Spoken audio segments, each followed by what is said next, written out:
La vida no es perfecta, se habrán dado cuenta. Tiene sus accidentes, tiene sus cascadas, tiene sus escombros que hay que tratar de saltear. Pero la vida tiene significado. La vida significa algo. Ese es el gran juego de la existencia, encontrar el significado. Y la gente que está triste, la gente que está deprimida, no siempre tiene secretos oscuros, sino que tiene una carga abrumadora de no encontrar el significado de la vida. Cuando pierdes el significado de la vida, empiezas a ponerte triste y te puedes mudar, puedes cambiar de empleo, cambiar incluso de cónyuge, pero la nube esa oscura que está sobre ti parece que nunca se muda, como que te siguiera a todas partes, porque la tristeza, la depresión es un estado del corazón. No es una cuestión situacional. Si se arregla esto, sería feliz. No, eso es lo que pensamos. No obstante, la tristeza es una nube que se posa sobre nosotros y nos define. La depresión es un camino a través de la oscuridad. La depresión es una enfermedad devastadora del espíritu. A mi humilde criterio, es la enfermedad más corrosiva, más profunda para el alma, porque viene desde adentro. Es como un tumor. Un consejero dijo alguna vez: la depresión, la tristeza sin sentido o con sentido, al cabo es tristeza igual, es una agonía permanente, día tras día, noche tras noche, a nivel casi arterial. Es una agonía que no acaba, que no te da respiro. La depresión es un parásito. La depresión es algo que te chupa, te absorbe, te quita energía. Y yo sé que estás diciendo: bueno, pero yo no elegí esta situación. No te estoy condenando. Porque la depresión o la tristeza es una condición humana que no respeta la estatura espiritual de nadie. Hace relativamente poco un pastor amigo al que conocíamos se quitó la vida. Que estoy hablando ya de lo más extremo de la depresión. Pero todos sorprendidos, su esposa, sus hijos, porque decía: ¿cómo no lo vimos venir? Se suponía que un pastor no se deprime. ¿Cómo que no? Si yo veo a los héroes de la fe deprimidos, y la lluvia cae sobre justos e injustos, y la depresión también. Veo a Moisés, escucho esta metáfora de la depresión y dice: solo no puedo soportar este pueblo, la carga es demasiado grande. Números 11:14 relata esta expresión. Si esta es la manera, Dios, en que piensas tratarme, será mejor que me mates. Hazme el favor y ahórrame la miseria. Este es Moisés pidiendo que Dios lo mate. No es una licencia poética que se hacía: moriré por tu amor, Romeo o Julieta. Acá quiere que Dios lo mate. Quieren que les busque otro similar. Elías. ¿Hay alguien más tremendo que Elías entre los mortales? Sin embargo, Elías dice: basta, Señor, quítame la vida, porque no soy mejor que mis abuelos. Primera de Reyes 19:4. Tocaron fondo los dos tipos. Sin embargo, Dios se reúne con ambos en el monte de la transfiguración.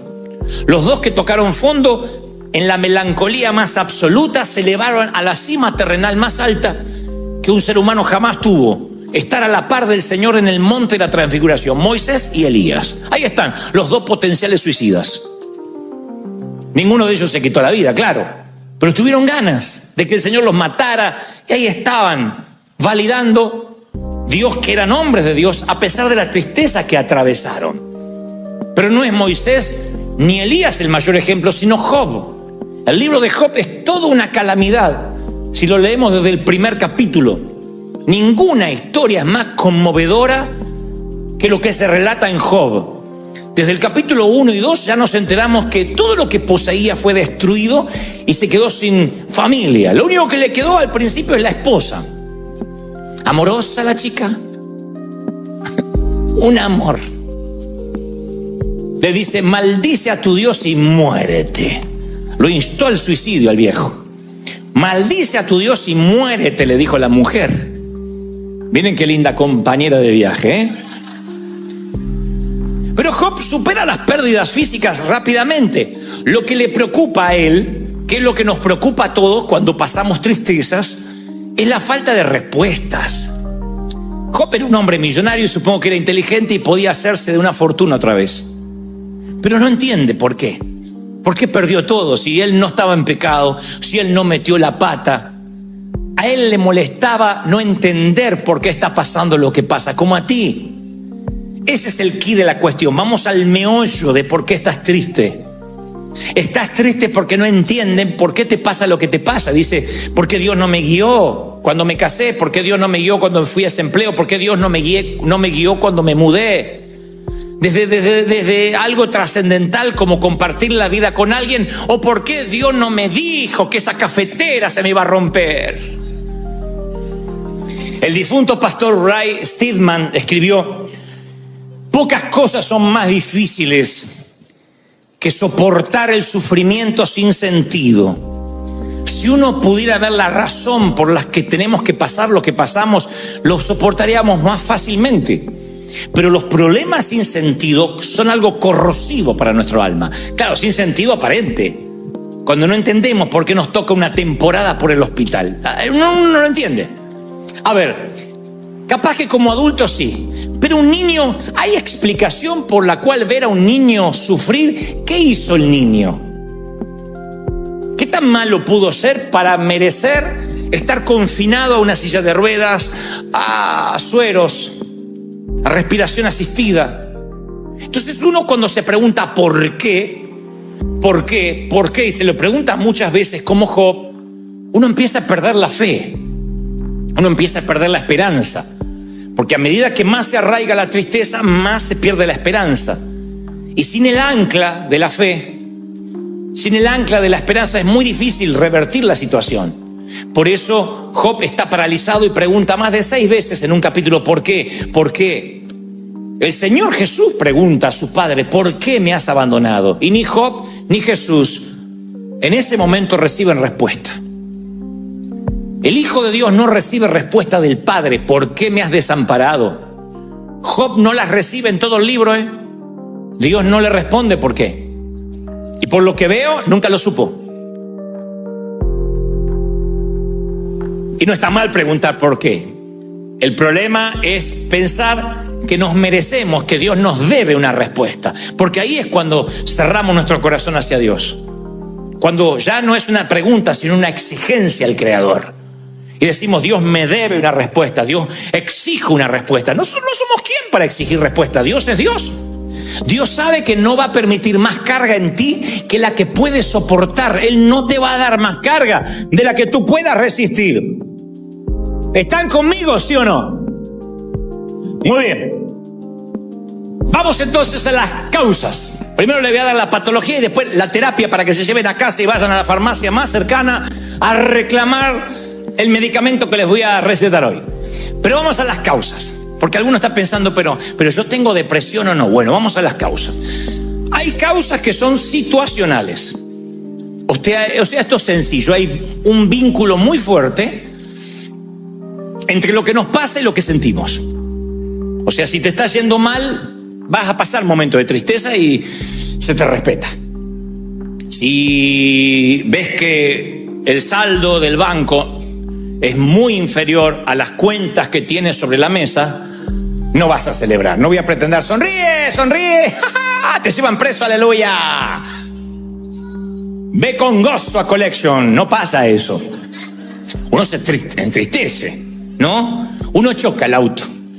¿Quién choca el auto y dice, bendecido? ¿Quién? A menos que estés entiquelado, te entristeces. Y dice, no, aunque lo pague el seguro, te entristeces.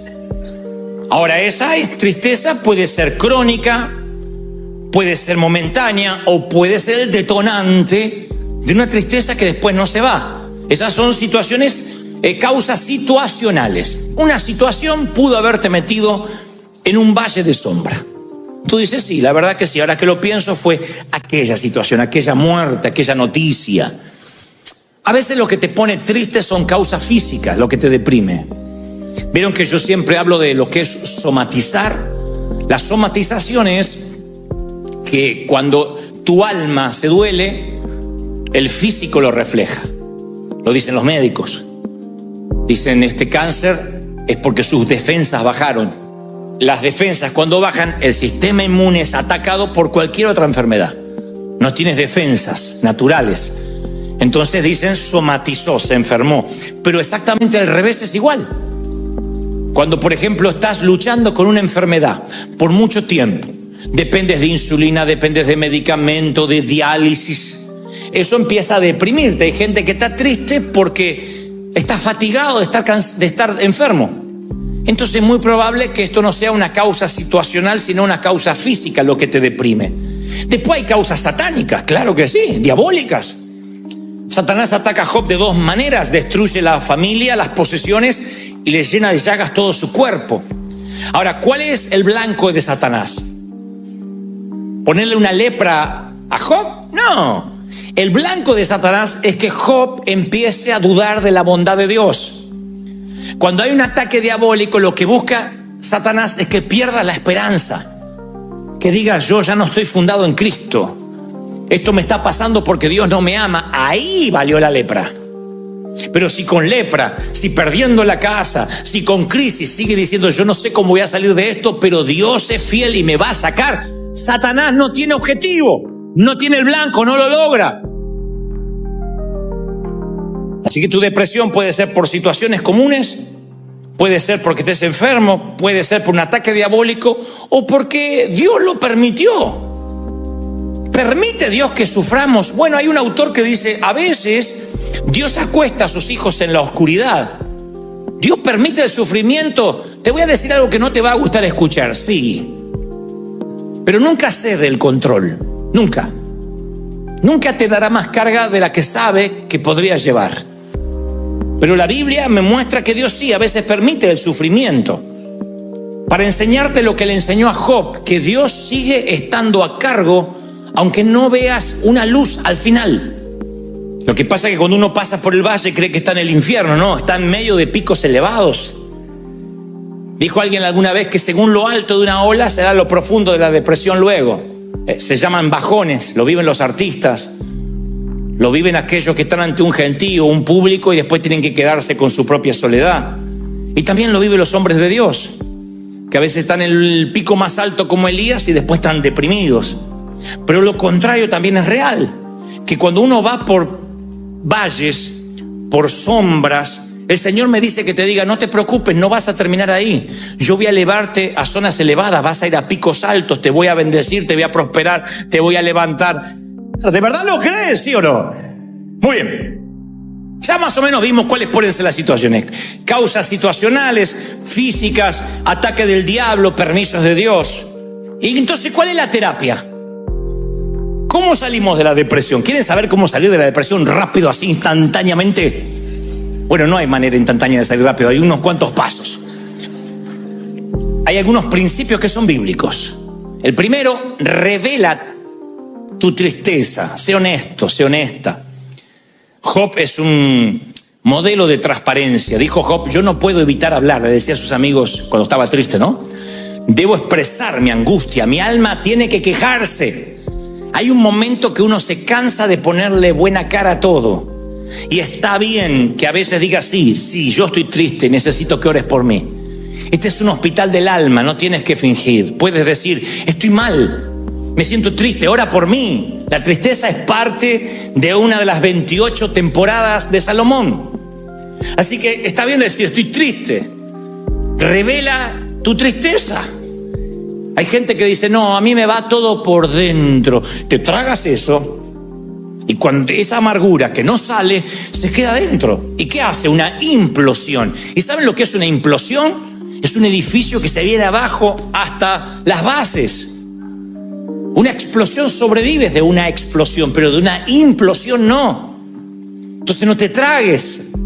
Tienes una iglesia, tienes pastores, tienes gente amiga, dile: estoy triste, orá por mí, porque a veces no le encuentro sentido, me siento que no valgo para Dios. Entonces, primer paso, los que están anotando la receta: habla, jetón, habla. Jetón dije.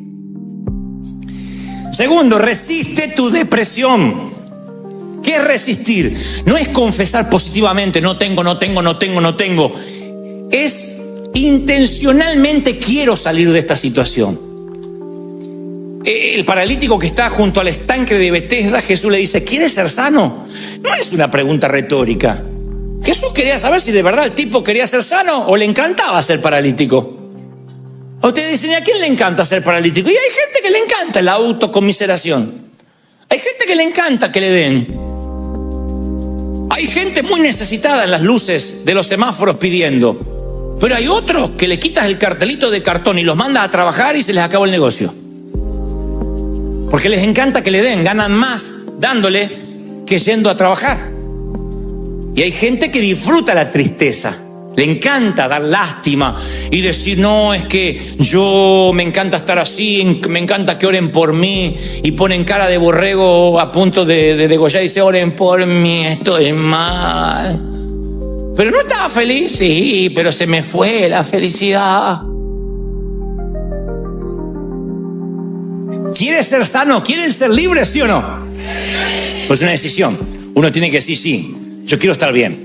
Yo quiero estar sano, yo no quiero psicopatear a nadie. Porque algunos lo toman como el modo normal de vivir, un modo triste. No pueden sonreír. Porque dicen, ya me acostumbré a vivir así. Y el Señor dice, resístete, cambia la cara. Y algunos dicen, no, es que yo estoy alegre, pero no lo demuestro. Bueno, conecta las dos cosas. Conecta un cablecito con la cara, porque no puede estar triste, alegre el corazón y la cara estar así. Tiene que haber algo que esté cortando ahí. Un policía, la migra, algo. Sácalo. Pero que la cara demuestre que hay alegría en el corazón, que hay energía, que hay gozo. ¿Lo crees?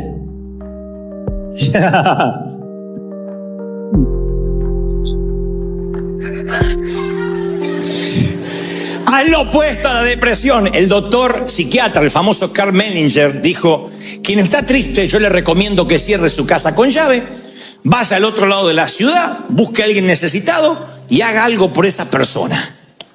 Eso te quita la tristeza. No te retires, no bajes los brazos, no te acurruques como un ovillito en la cama. No te hagas un ovillo. Dile, no, yo tengo que salir a trabajar. No dejes que el cómo te sientas controle tu estado de ánimo. Nunca dejes que la manera que te sientes te controle.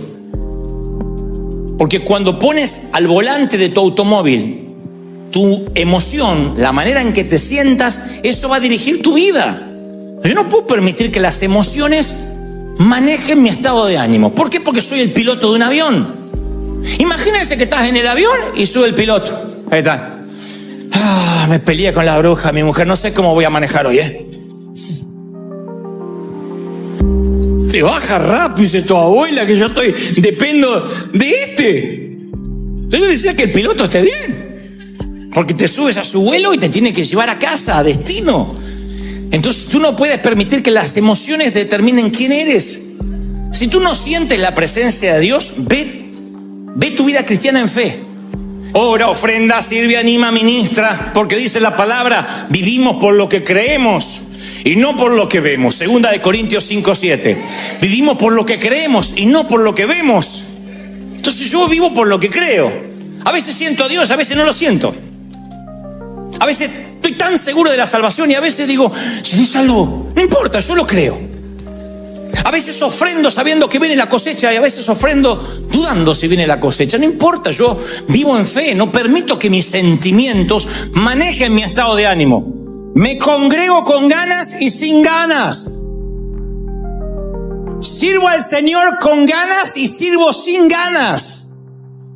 Ahora, Job llega al final de la vida y dice, Él sabe dónde yo voy. Y cuando me ponga a prueba saldré tan puro como el oro. No necesitaba saber por qué. Él necesitaba saber de quién se trataba la vida. Que se trataba de Dios, no de él. Y termina diciendo aquellas palabras: de oídas te había oído, mas ahora mis ojos te ven.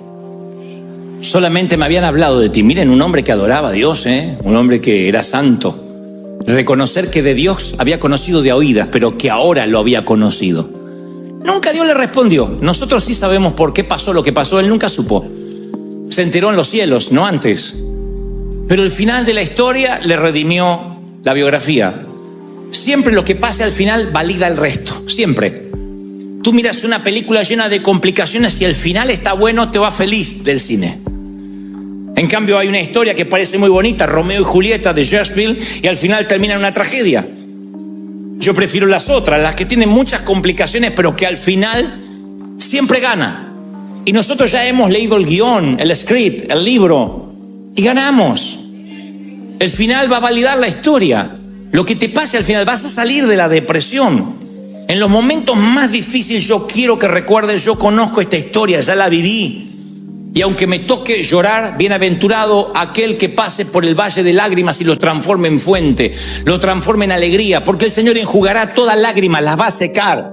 Él las va a enjugar, Él las va a secar. ¿Lo crees de verdad? ¿Lo crees? Sí, ¿verdad? Y es el final de la historia. El final siempre es bueno. Tú me dices, ¿qué elegirías? ¿Una vida feliz y un mal final? 40 años de felicidad, 50. Y un final desastroso, solo, triste. O al revés, una vida compleja y un final maravilloso. Entonces, ¿para qué quiere un final si no puede disfrutar la vida? Yo elijo el final. Las películas me encantan así. No importa cuánto Rocky Balboa caiga en la lona, yo siempre sé que si es una película de Rocky, él ganará el último round. Y eso es lo que valida el resto de la historia. Que a lo mejor no te fue bien en el amor, pero al final encuentras a esa persona. Capaz que no te puede dar hijos porque ya estás en tus... ¿Cómo decirlo? En la edad de la nostalgia.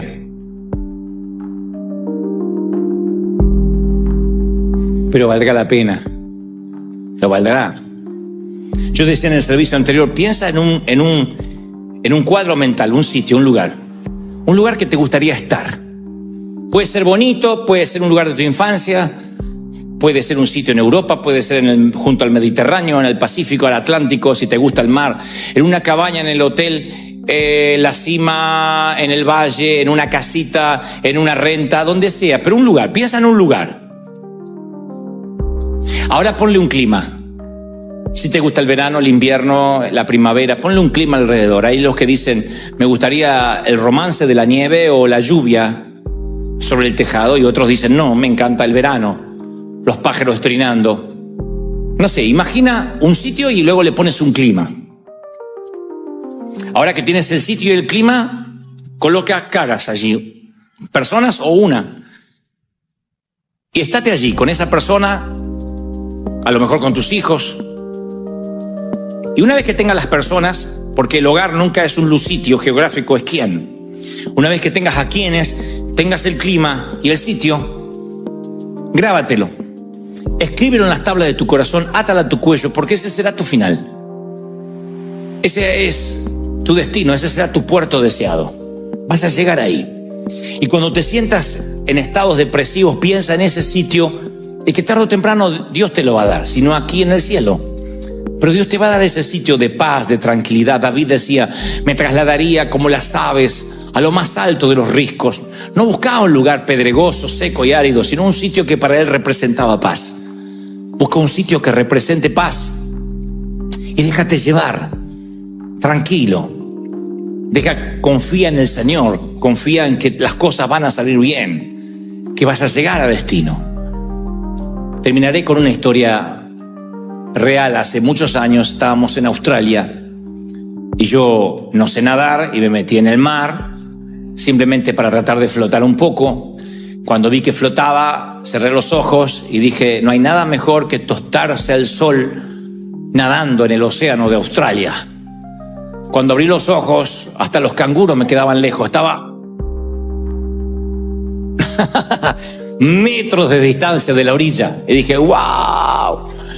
Y me enderecé y no hacía pie. Y supe que me iba a ahogar. Lo supe. Así que hice lo que toda persona que no sabe nadar hace. Empecé a moverme ampulosamente y me chupaba para abajo la corriente.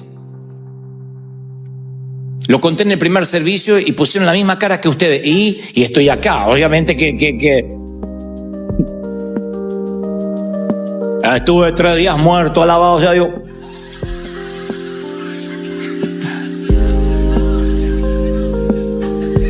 En un momento clamé al Señor, de verdad. Dije, Señor, ayúdame, ayúdame.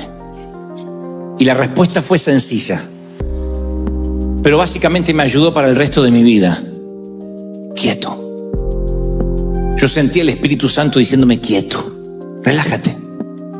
Y fue lo que hice, no podía hacer nada. Si me iba a ahogar, no iba a ahogarme braceando o haciendo esfuerzo, desgastando mi energía. Así que me quedé quieto. Y la marea, poco a poco, me fue llevando de vuelta a la costa hasta que volví a hacer pie. No olvidaré nunca más esa sensación. La marea simplemente me fue llevando, fue maravilloso. Me llevó hacia la arena. En vez de hundirme, la marea me llevó a casa. Todo se trata de confiar y esperar.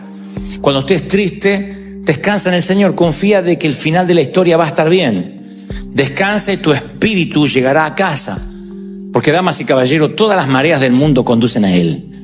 Todos los dolores, todos los hospitales, los panteones, los divorcios, las enfermedades, las infidelidades, las traiciones, el dolor, las metástasis, todo conduce a Dios.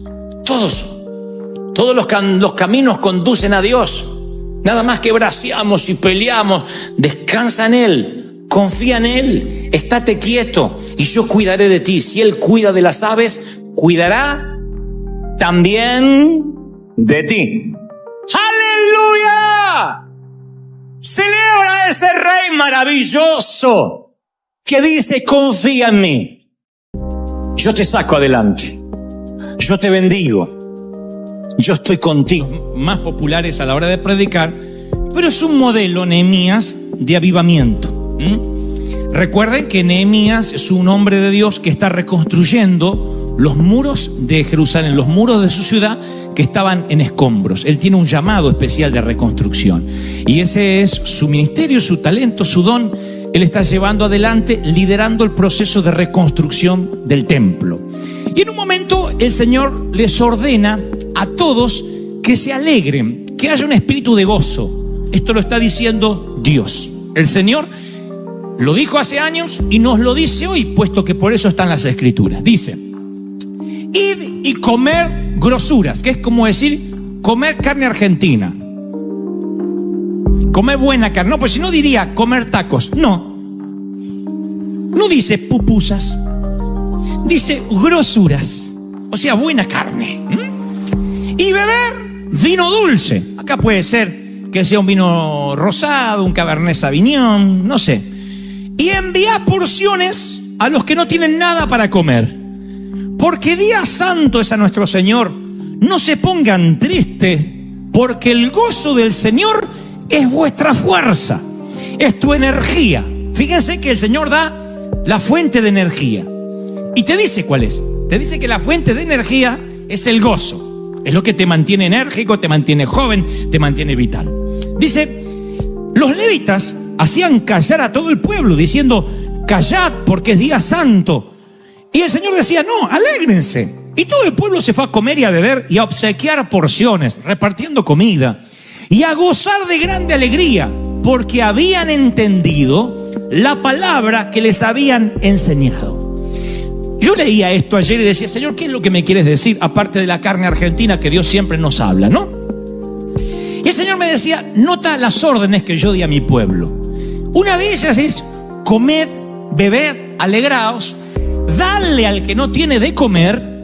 Los levitas decían, no, quédense callados, porque no hagan mucho alboroto, no hagan bulla, porque Dios es un Dios santo. Y Dios dice, no, yo quiero que hagan algarabía, que beban, que coman, que disfruten, que celebren, que le den porciones a los que no tienen con grande alegría, porque eso hace un pueblo que entiende la palabra que les fue enseñada. Luego, la Biblia narra que había otro gozo en el pueblo, y era el pueblo que celebraba alrededor del becerro de oro. Y el Señor dice, hay que conocer, hay que tener discernimiento para saber la diferencia entre el verdadero gozo y el regocijo carnal, porque Moisés desciende del monte de estar con el Señor y dice que veía un pueblo que gritaba, había alaridos fuertes, no era voz de alarido de débiles, dice la palabra en Éxodo 32:18, sino voz de cantar oigo yo.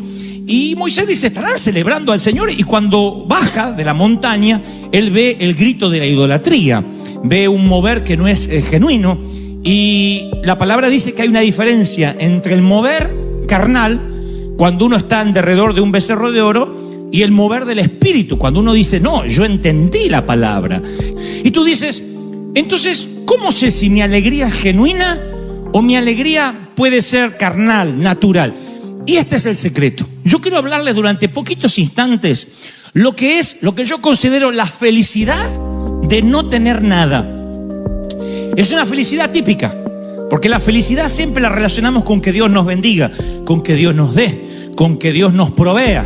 Pero hay una felicidad que uno obtiene no teniendo nada. Cuando pasas por la materia, por la estación de la vida, de alegrarte, de tener felicidad cuando no tienes nada, ese es el método para saber si tu felicidad es genuina y proviene de Dios o no. ¿Están siguiendo hasta ahí, sí o no? Cuando Dios decide que entren a la tierra prometida, a Dios le viene un conflicto, no un conflicto, pero le viene un debate, supongo, celestial. Dice, si los bendigo y les doy la tierra que les prometí, que fluye leche y miel, lo más probable es que este pueblo olvide de donde yo lo saqué. Ustedes dirán, bueno, es que Israel era un pueblo cabezón, era un pueblo duro, necio. No, así somos los seres humanos. Tan pronto Dios nos sana, tan pronto Dios nos bendice, la alegría con el correr de los días se nos empieza a ir.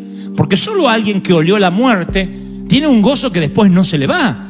Solo alguien que estuvo en las puertas del infierno en cuanto a enfermedad, en cuanto a un accidente, a una crisis, tiene un gozo extra que antes no tenía. Y ya no se preocupa por bobadas, no se preocupa por tonterías, porque realmente sabe lo que importa en la vida. ¿Soy claro o no? Entonces, Dios dice, si yo le doy a Israel lo que les prometo todo el tiempo, lo más probable es que se olviden de dónde yo lo saqué, que pierdan ese gozo y que tengan nada más que un gozo carnal. Si hay leche, si hay miel, si hay vino, si hay carne argentina, celebramos. El día que no hay, no celebramos. Y entonces Dios tiene un método. Dice, esto es lo que van a hacer. Oigan, dice en Nehemías, por eso decía que Nehemías es un modelo de avivamiento. Presten mucha atención porque esto es magnífico. Dice, al día siguiente se reunieron las cabezas de las familias y Esdras, el escriba, para entender la palabra, la palabra de la ley. Y hallaron escrito, al leer, al predicar, que Jehová le había dicho a Moisés hace muchos años y que ya no se estaba haciendo, una costumbre que se había quedado arcaica, que ya no se hacía. Dice que Dios había mandado a Moisés que los hijos de Israel habitaran por 7 días en tabernáculos, en tiendas. Y dice la Biblia en Nehemías 8:17, y hubo una alegría muy grande. Dios le dijo, salgan de sus hipotecas, de sus apartamentos, salgan de sus casas, vengan a vivir 7 días en las tiendas, no para siempre, eran 7 días. Durante 7 días van a tener que vivir en las tiendas, como vivían sus abuelos o sus papás en el desierto. 7 días vayan a vivir a la terraza. En otras palabras, si hoy lo hiciéramos, diríamos a nuestros hijos, a ver, para no olvidarnos de dónde venimos, de los países pobres donde la mayoría venimos, los inmigrantes, para no olvidarnos lo que sufrieron nuestros padres, hijos, desconexión total de lo electrónico por 7 días. Sin celular, sin iPad, sin tablet, sin televisión, sin Netflix, nada. 7 días desconectado. Sal de la recámara. ¿Y dónde voy a dormir? En ese colchón, en el terrado, en ese colchón, bajo la tienda, bajo las ramas. 7 días, de un lunes hasta el próximo domingo. Era una orden de Dios. Y te vas a alegrar mucho de no tener nada, porque dice, y hubo gran alegría. 7 días viviendo únicamente conectado con el Señor, saliendo de la enramada, mirando el cielo y diciendo, todo lo que tenemos somos advenedizos, como dijo David. Somos extranjeros, somos mayordomo, no tenemos nada. Yo viví esa experiencia muchas veces en mi vida de encontrarme sin nada. Era un muchacho petulante, agrandado como todo argentino que no fue redimido con la sangre de Cristo. Era el gerente más joven de una compañía y me sentía el dueño del mundo, el tapón del océano, la última Coca-Cola del desierto. Y un día, ¡pac!, me despiden, me acusan injustamente y yo sentí que me quedé bajo una enramada, que no tenía nada, que mi futuro, que todo lo que yo tenía planificado se desmoronó. En muchas ocasiones me sentí así, donde dije, Señor, ¿y ahora qué? Y siempre pensé que cuando a uno le pasan esas cosas que te arruinan, se te arruina el crédito, que te cierran la cuenta bancaria, que te dicen que tienes que abandonar tu casa, siempre pensé que esas son las pruebas y las luchas, la cual merece que estés triste.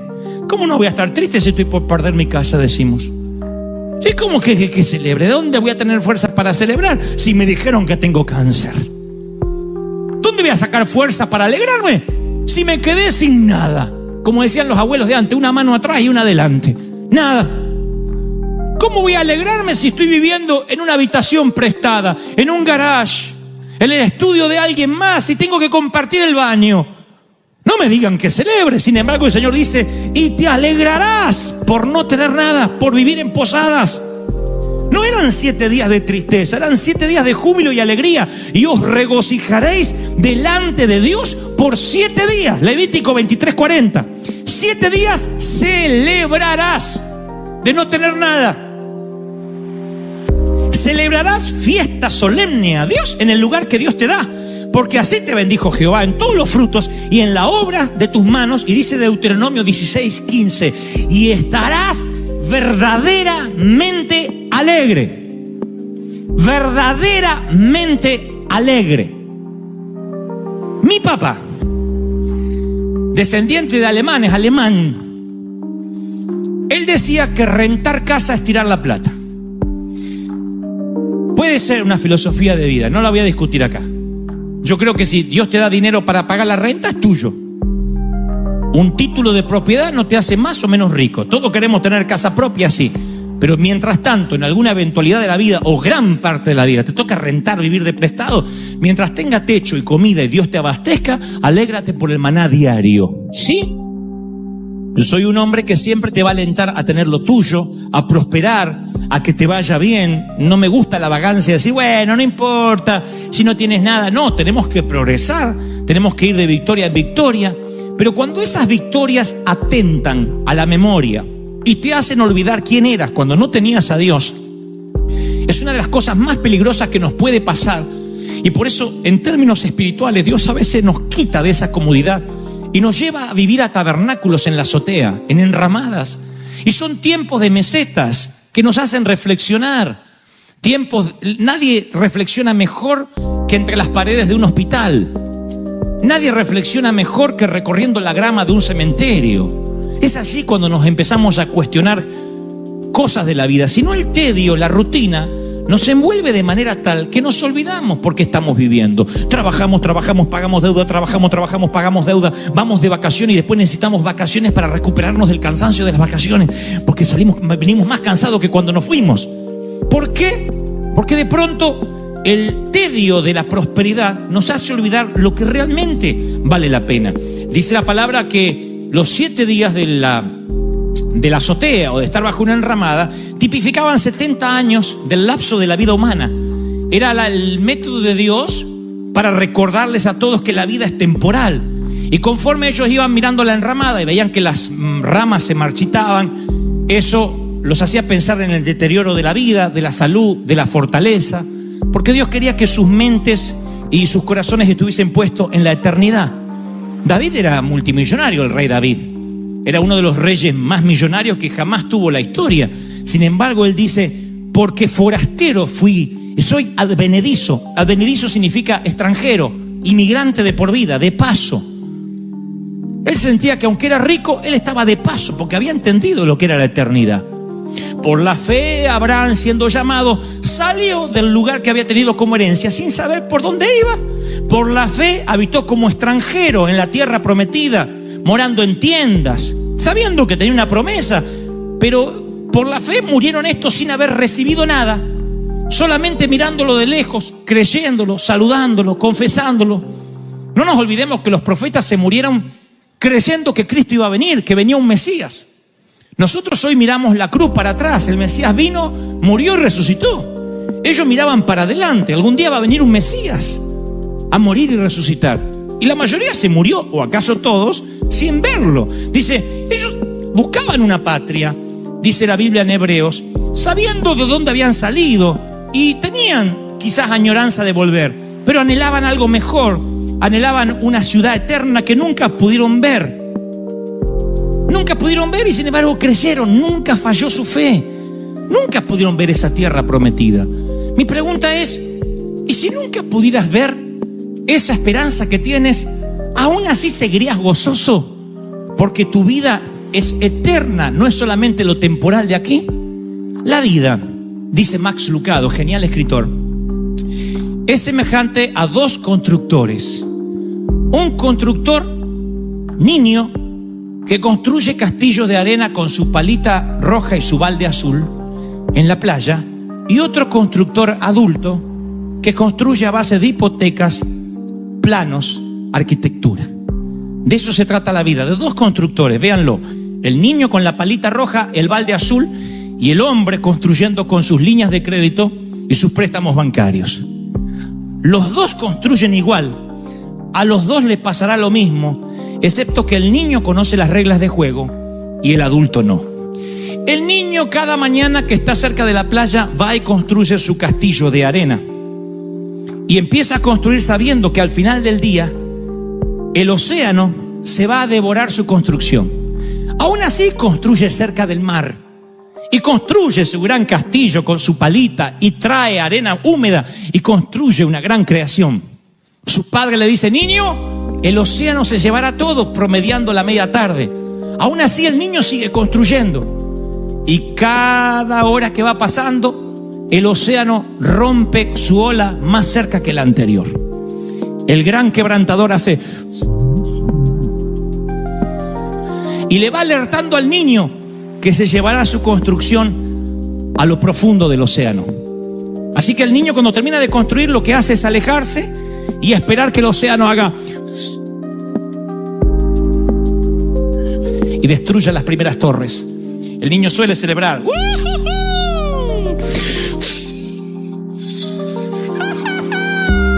Ahora se lleva la torre más grande.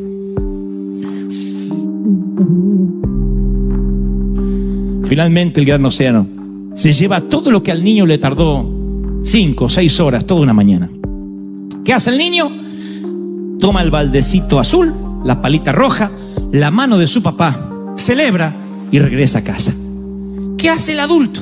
Construye casas, hipotecas, compra autos. Tengo que tener una casita propia. Y el océano, año tras año, que lo cumpla feliz. Que lo cumpla, que lo cumpla. Duele acá. La cintura molesta. La vista no es lo mismo. Empiezas a alejarte así, Sí. La vejez nunca llega sin avisar. La vejez es digna. Avisa año tras año y te dice, el océano se llevará todo lo que estás construyendo. Y eso no es para deprimirte. Eso es para saber que nada te pertenece. ¿Qué hace el adulto cuando finalmente el océano hace? Señor, tiene cáncer. Queda con puñados de arena mojada, maldiciendo el océano. ¿Por qué? Porque no sabía la regla de juego. Porque como el niño debiste haber aprendido que el océano se llevará todo lo que construyas. Eso es la vida. ¿Qué es la vida? Como neblina que aparece por la mañana y se disipa por la tarde. Eso es la vida, la hierba que crece y luego desaparece. Esto yo lo hablo en los funerales, porque hay un montón de gente que me mira como diciendo, ¿por qué a mí? ¿Por qué a él? ¿Por qué a nosotros? Habiendo tanta gente, ¿por qué hoy estamos en un funeral?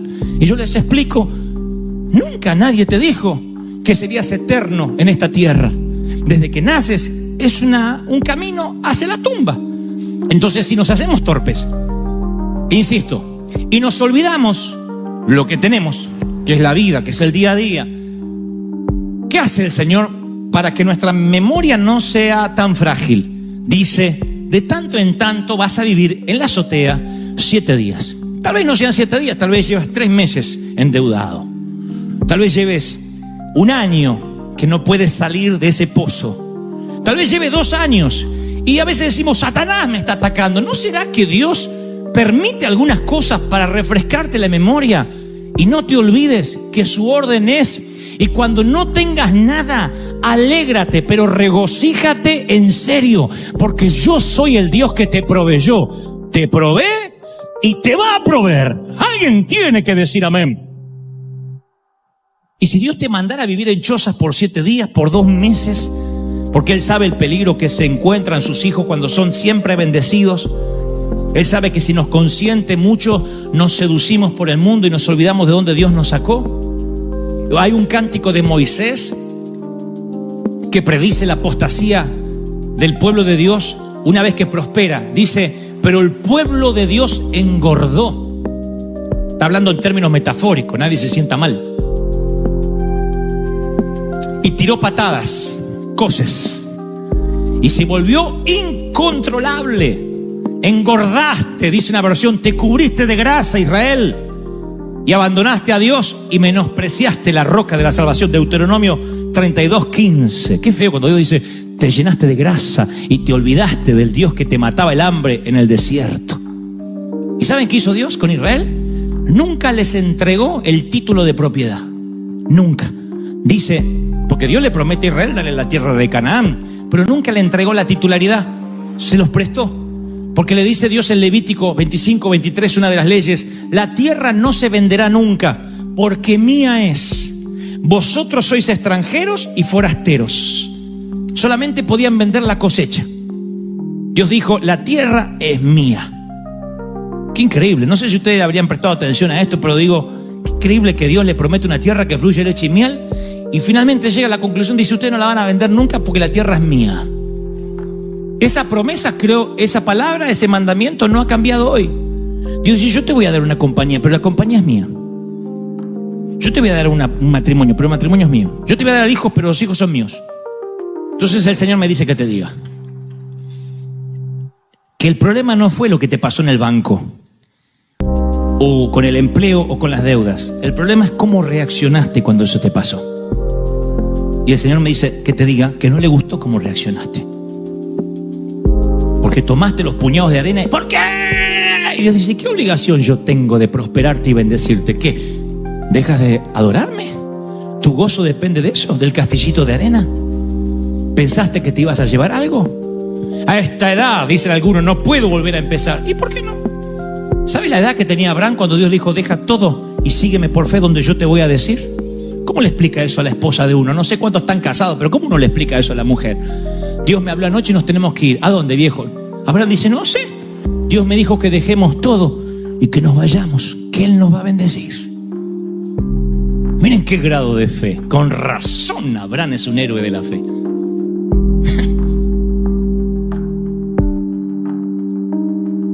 El problema no es la enfermedad, el problema es cómo reaccionaste a la enfermedad.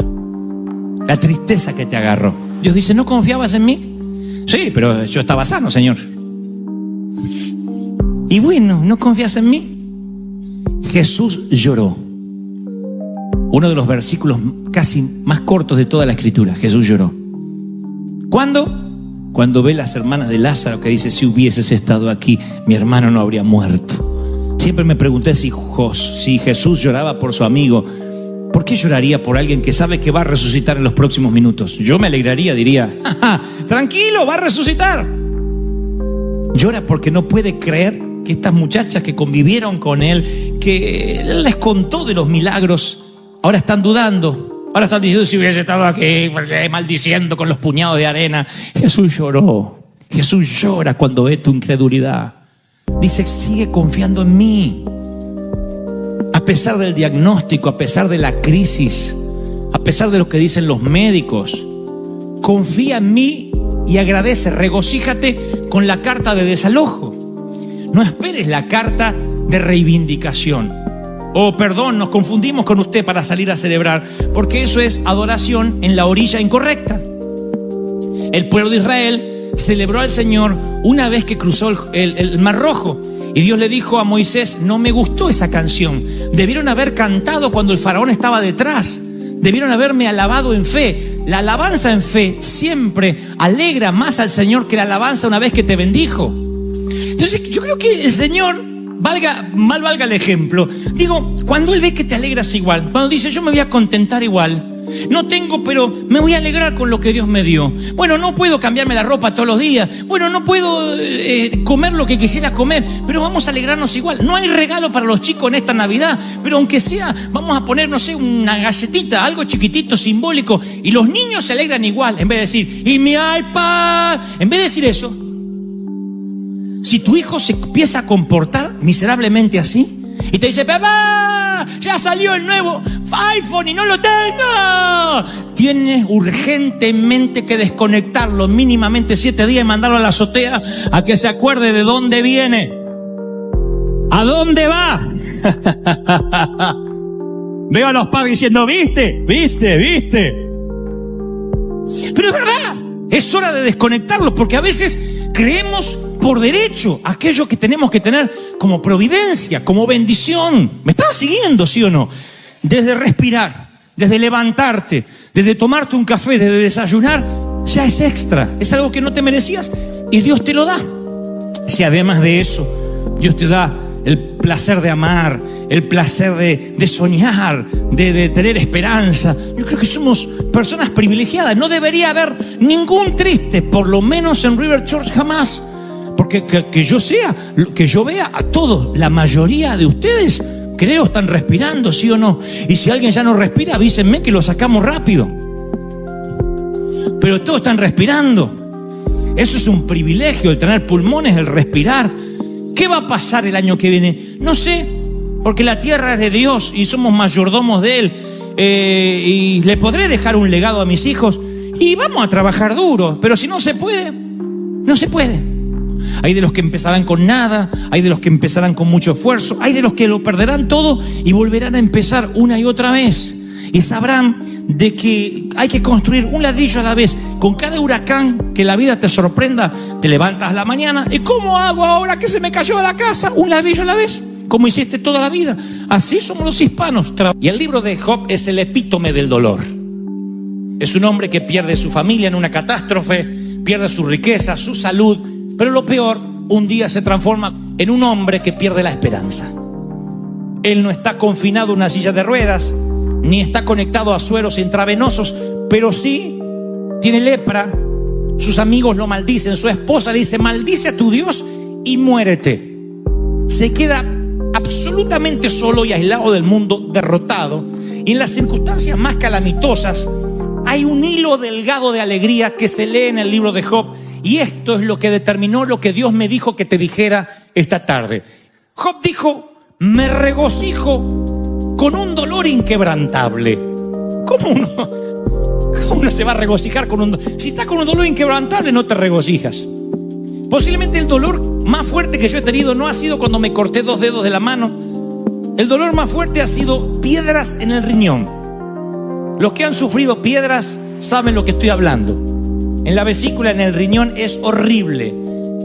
Y yo he estado predicando así. Son esos días que mis patitas estaban así como de ranita y ustedes no sabían por qué. Dios le bendiga, hacía yo, Dios le bendiga. Y eran las piedras hace unos años.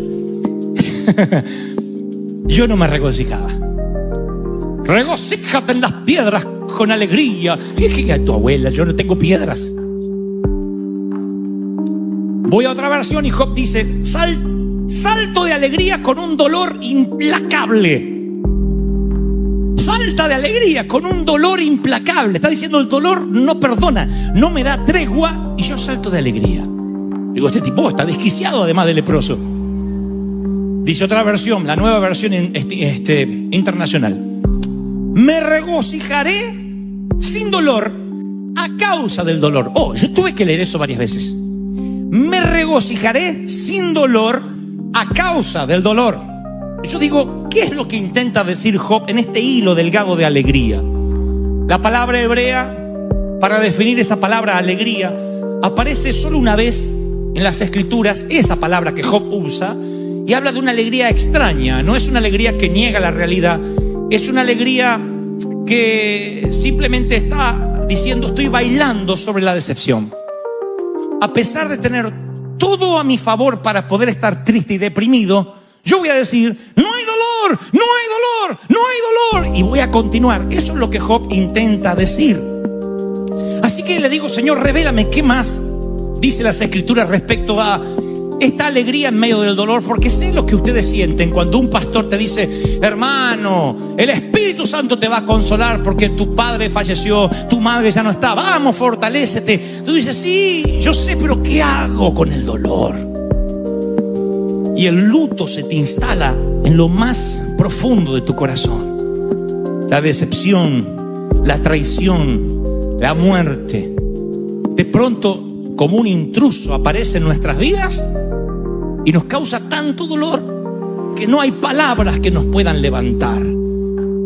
Job está viviendo esa situación y aún así dice que logra regocijarse. ¿Ustedes recuerdan a José?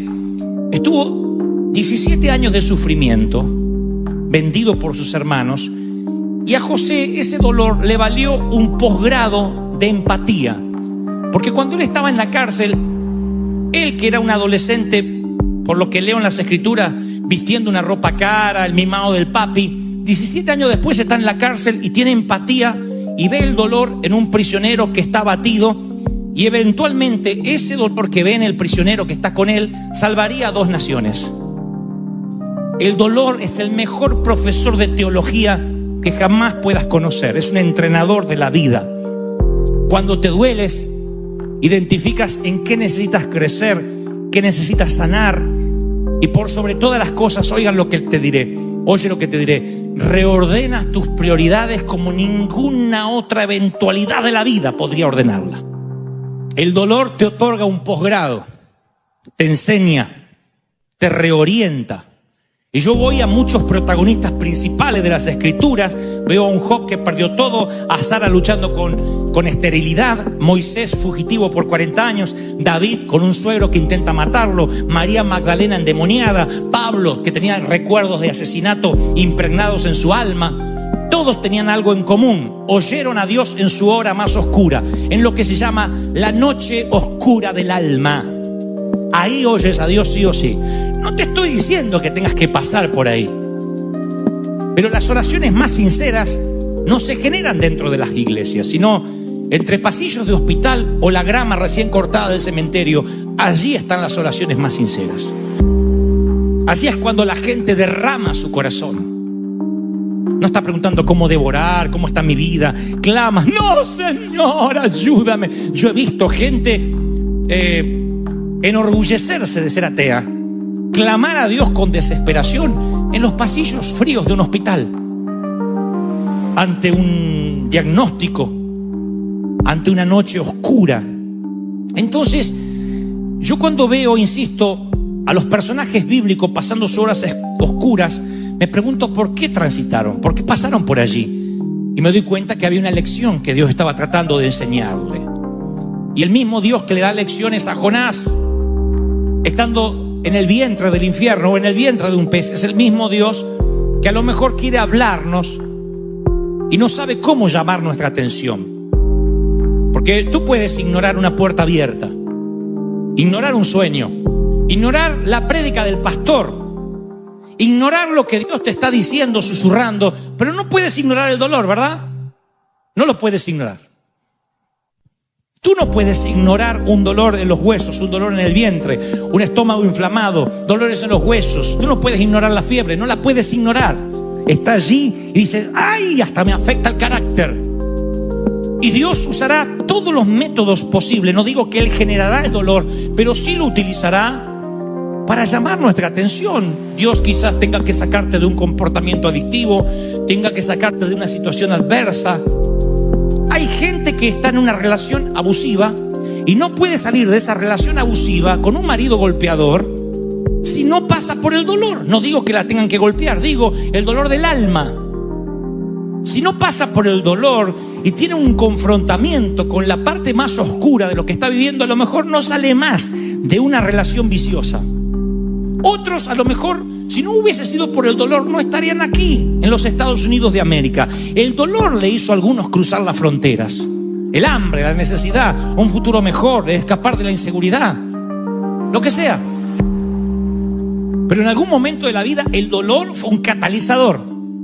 Fue aquello que nos llevó a un nuevo nivel, porque sentimos que teníamos que hacer algo. Sentimos, palabras a las cuales los religiosos le tienen fobia. No, yo no siento, eso es de la carne. Estamos hechos de cuerpo, alma y espíritu. Acá no hay espíritus sentados, tenemos todo cuerpo y sentimos. Cuando Dios te da el placer de sentir, es un regalo que incluye placer como dolor. Vas a sentir. Amar duele. Predicar duele, lleva sacrificio. El dar duele. Hay muchas cosas que duelen. ¿Quién nos dijo que la vida no duele? La vida duele, crecer duele, el bullying duele.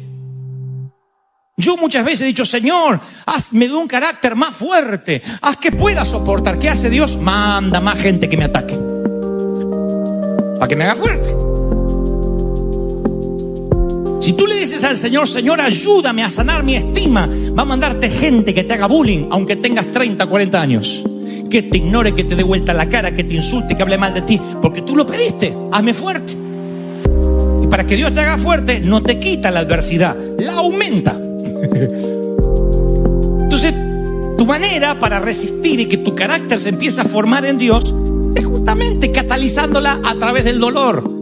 No se habla mucho esto en las congregaciones porque pensamos que esto afloja a la gente, la desinfla. Yo pienso diametralmente opuesto. Yo pienso que alienta. Porque ahora mismo estás pensando: yo pensé que era el único menso que sufría, pero mira todos los que hay acá conmigo, incluyendo a Dante. Todo el mundo ha sufrido, todo el mundo le duele, y se puede salir adelante. Alguien tiene que decir: ese es mi Dios. ¡Aleluya! El versículo más corto, uno de los más cortos de las Escrituras, es: Jesús lloró. Así que yo veo un Cristo familiarizado con el dolor. Ahora, he aquí lo que yo quiero transmitirte de parte de Dios. Pablo, dice el apóstol: yo he aprendido a contentarme. No se olviden esta palabra, aprendió a ser feliz. Yo no sabía que la felicidad era una habilidad aprendida.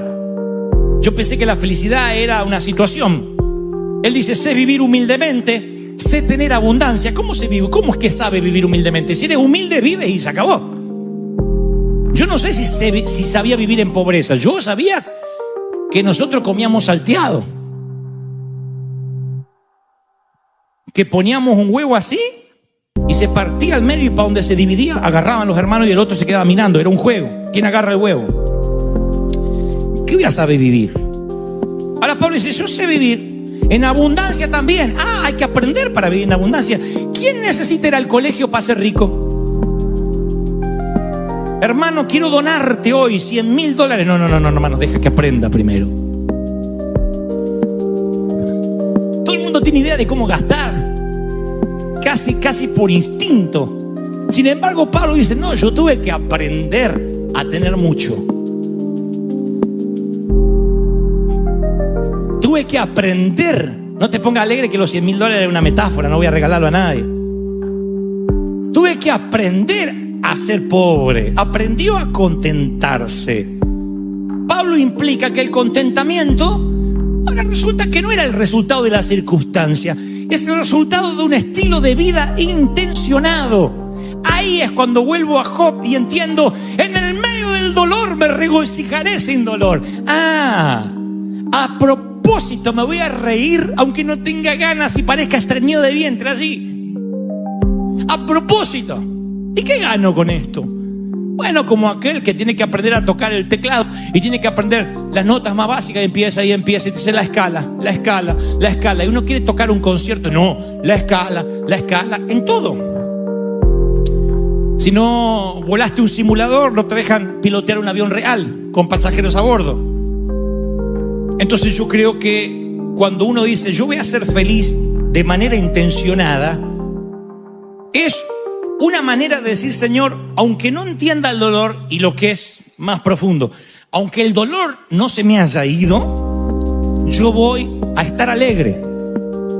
Regocíjate, oh hija de Sión, aquella que todavía no dio a luz. Le está diciendo a una mujer estéril: empieza a celebrar, porque va a vas a extender las estacas de tu tienda de los hijos que te voy a dar. Ahora, claro, uno lo lee completo y dice, pero qué lindo, ¿cómo no voy a celebrar? Pero todavía no pasó nada, a lo mejor ni marido tiene la pobre condenada.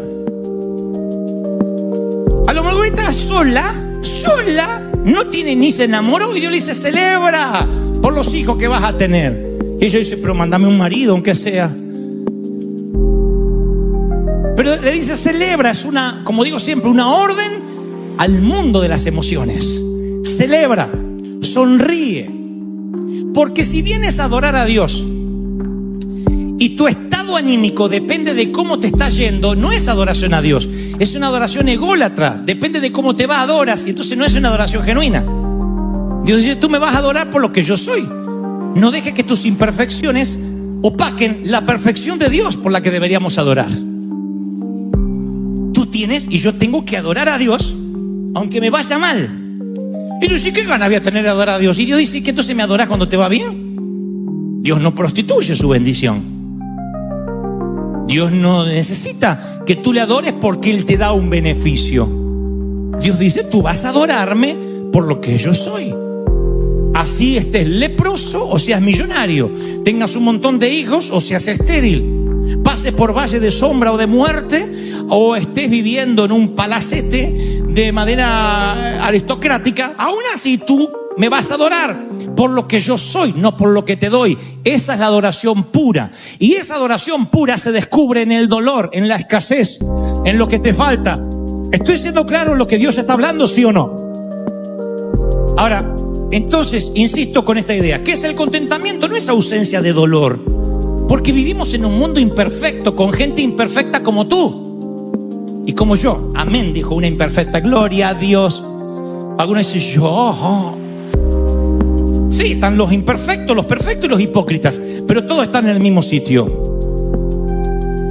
Y en un mundo tan imperfecto, con gente como tú o como yo, tú tienes que entender que el dolor no edifica el carácter. Los problemas, es mentira, este dolor te va a edificar el carácter. No, los problemas y el dolor revelan el carácter. ¿Han escuchado la frase, era una buena persona pero ganó tanta plata y ahora cambió? Mentira, siempre fue mala persona, lo que pasa es que no tenía plata para mostrarlo. ¿O no? No cambia la esencia, nunca. Entonces los problemas y el dolor, ¿qué hacen? Edifican el carácter. ¿Cómo te va a edificar el dolor? A mí las piedras en el riñón no me edifican.